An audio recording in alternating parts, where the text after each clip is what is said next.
Pag meron kang takot sa Diyos, lulatin mo ang mahal na Panginoon. Ayaw mo malungkot ng Diyos. Pag wala kang takot sa Diyos, okay. Kahit hindi mo papurihin ng Diyos, kahit hindi mo i-glorify ang mahal na Panginoon, nandyan ka sa pagpakasalanan, pagpabuhay ng kasalanan, okay lang sa'yo. Pero meron kang takot sa Diyos, gusto mong paluguran mo ang Diyos. Amen. Gusto mong lulatin ang mahal na Panginoon, lalo meron kang takot sa Kanya. Bakit nandito kayo araw ng Linggo? Bakit nandito tayo araw ng Miyerkules, araw ng Biyernes? Mas inuuna natin ang lulatin natin ang mahal na Panginoon. Mas inuuna natin na papurihan natin ang Diyos. Bakit? Una, meron tayong takot sa Kanya. Gusto natin paluguran ang ating mahal na Panginoon. Amen. So the fear of the Lord causes us to serve Him, to give your tithes and offering, to give your life to Him, to offer yourself a living sacrifice to Him, because you fear the Lord. Amen. Dahil meron kang takot sa mahal na Panginoon, gusto mong gagawin dahil paluguran ang mahal na Panginoon. Pag wala kang takot sa Diyos, makikita sa buhay mo. Amen. Mismo ikaw, makikita mo sa buhay mo, wala kang takot sa Diyos So nandiyan ka sa kasalanan, nandiyan ka sa bisyo, nandiyan ka sa kahilayan, dahil wala kang takot sa Diyos. Makikita mo sa buhay mo mismo, dahil wala kang takot sa Kanya.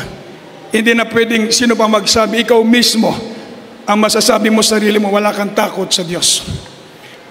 Subalit kung meron kang takot sa Diyos, nanginginig ka sa takot sa Kanya. Bagamat hindi mo nakikita ang Diyos, pero ayaw mong gumawa ng masama. Palapakan po natin ng malakas ang mahal na Panginoon. Everybody shout, praise the Lord. Amen. The fear of the Lord, sabi po ng Biblia, is accompanied by assuring, mga minamahal, and unspeakable spiritual comfort for God's people. Acts 9:31, kindly pakibasa mo natin sandali.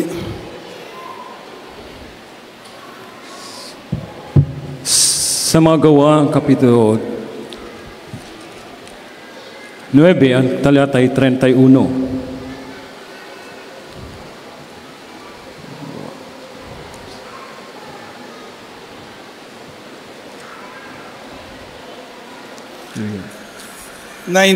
Sabi po ng Biblia sa English, sabi po ng Biblia mga sa English, and then had the churches rest throughout all Judea and Galilee and Samaria, and were edified, and walking in the fear of the Lord and in the comfort of the Holy Ghost were multiplied.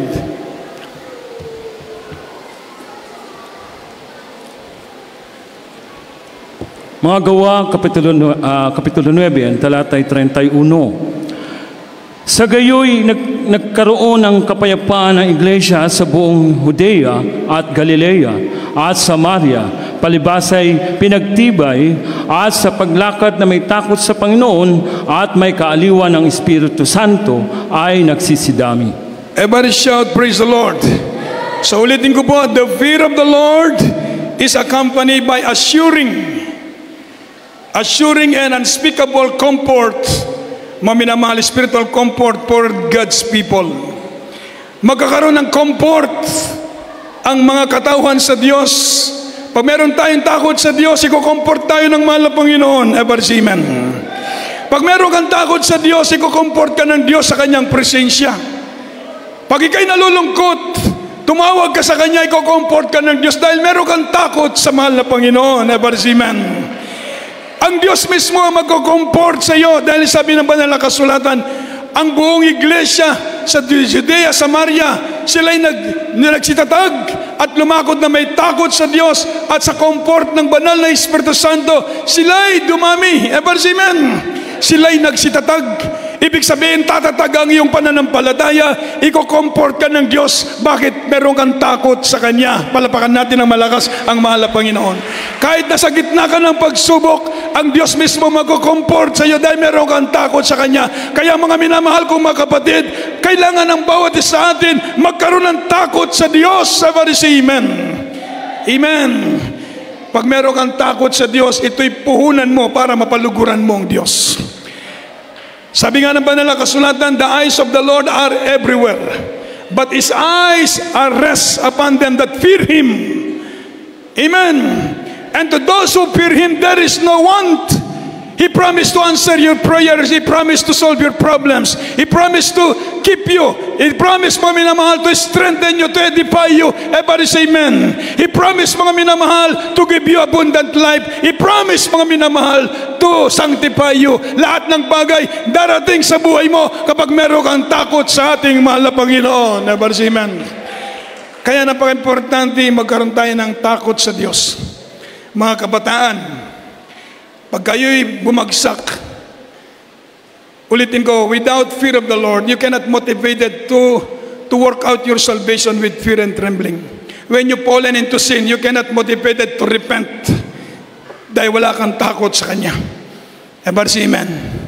So kailangan magkaroon tayo ng takot sa mahal na Panginoon. Pag meron tayong takot sa Diyos, pag ikay natumba, babangon ka uli dahil meron kang takot sa Diyos. Ibig sabihin, titigil ka. Pero pag wala kang takot sa Diyos, tuloy-tuloy ang iyong pagpakasala.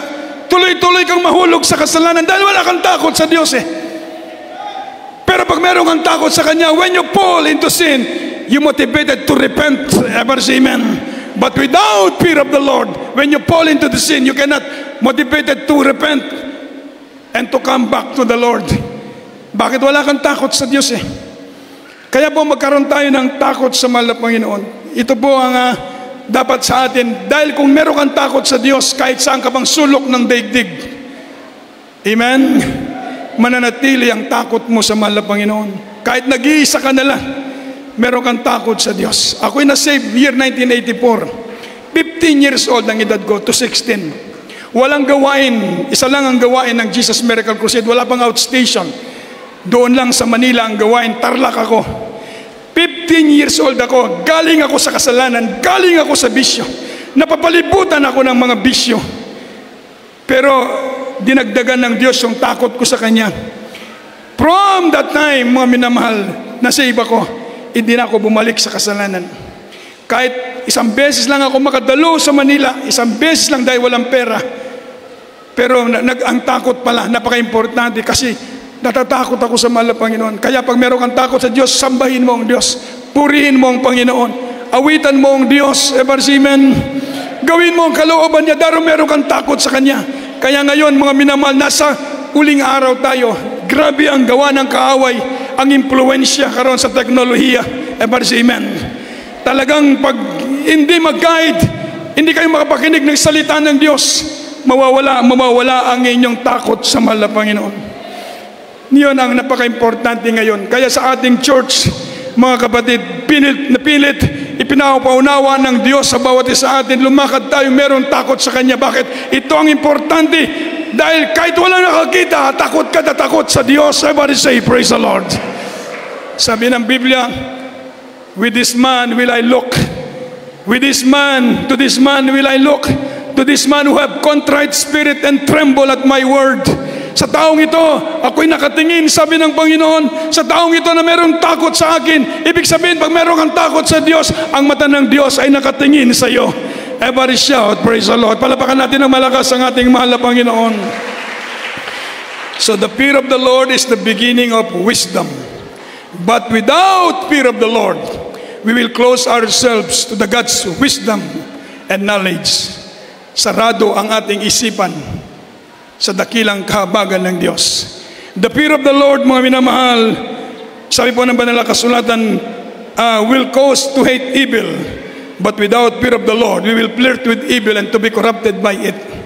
The fear of the Lord, mga minamahal, will prolong life. But without fear of the Lord, mga minamahal, your life should can be shortened by your refusal to heed God's word.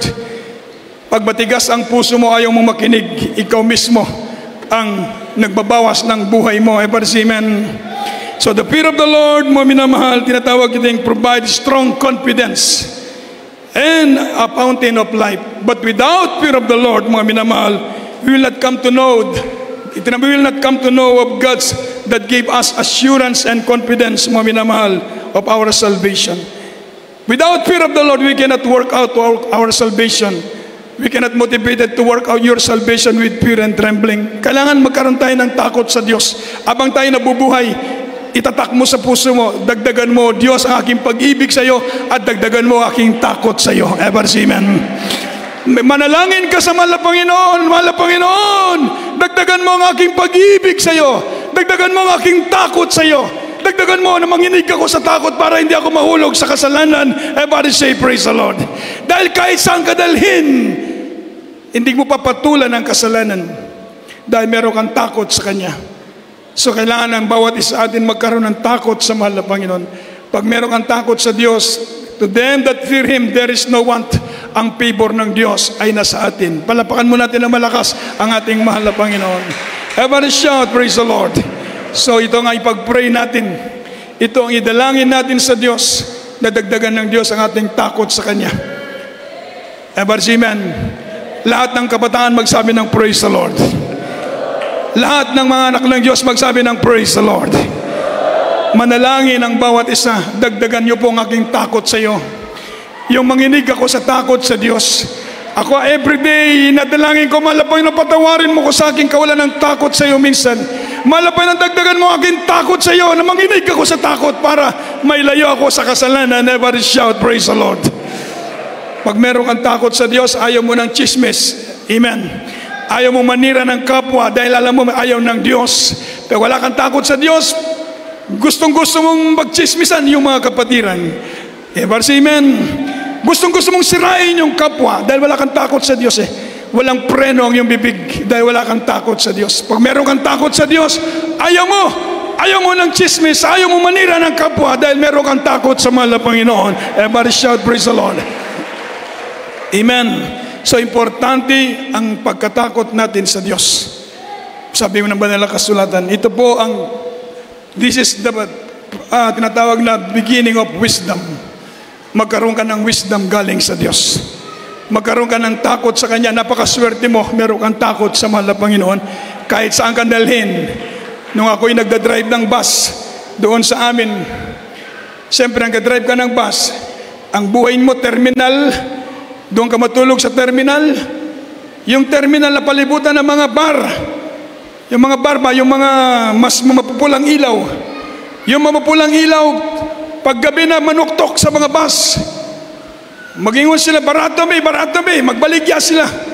Maminamahal, ako'y lock ko yung aking pintuan ng aking bus, kukunin ko yung Bible, luluhod ako, manalangin ako sa mahal na Panginoon. Grabe ang kasalanan, everybody say amen. Pero kapag meron kang takot sa Diyos, say no to sin. Say no to temptation. Never say amen. Say no to adultery. Say no to fornication. Huwag mong patulan yan dahil masama ang idudulot sa buhay mo. Ever say amen. Amen. Kaya sa ating paglingkod tayo may takot sa Diyos. Ever say praise the Lord. Pahalagahan ninyo ang pagkatawag ninyo sa mahal na Panginoon. Pahalagahan ninyo yung pagpagamit sa Diyos. Ever say praise the Lord. Dahil kapag wala kang takot sa mahal na Panginoon, ikaw ang pinakakawawa nilalang sa daigdig na ito. Dahil wala kang takot sa mahal na Panginoon. Pero pag meron kang takot sa Diyos, mamaya ikaw ang pinakamapalad na tao. Bakit? Mapaluguran mo ang ating mahal na Panginoon. Lahat tayo po'y pumalakpak ng malakas sa mahal na Panginoon.